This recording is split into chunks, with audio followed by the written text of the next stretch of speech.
What's the most I can't believe I got away with this thing you've done, financially or otherwise?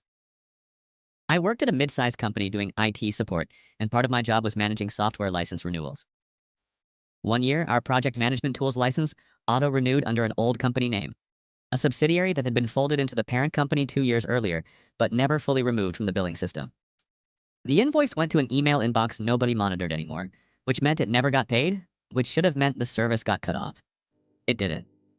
The vendor system apparently had a grace period flag that never expired because the account was tied to a business entity that technically still existed on paper, just dormant.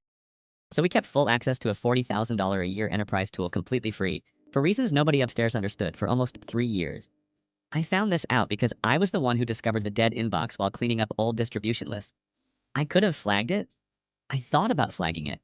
Then I thought about how flagging it meant creating work for myself, potentially getting yelled at for something that wasn't my fault, and possibly losing a tool half the company depended on daily. So I just quietly rerouted the one auto-generated invoice overdue email to a folder nobody checked and went on with my life. It finally ended when the vendor did a company-wide audit and a rep called our finance department, directly asking why an account under a defunct entity name was still pulling licenses for 340 active users. Finance had no idea what he was talking about. I sat in on that call pretending to be just as confused as everyone else, nodding along while internally recalculating how many performance reviews I'd coasted through, using a tool I'd personally kept off the books.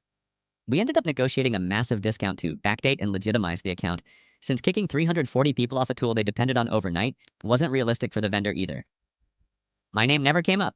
I still work there. I still use that tool every day, fully licensed and paid for now.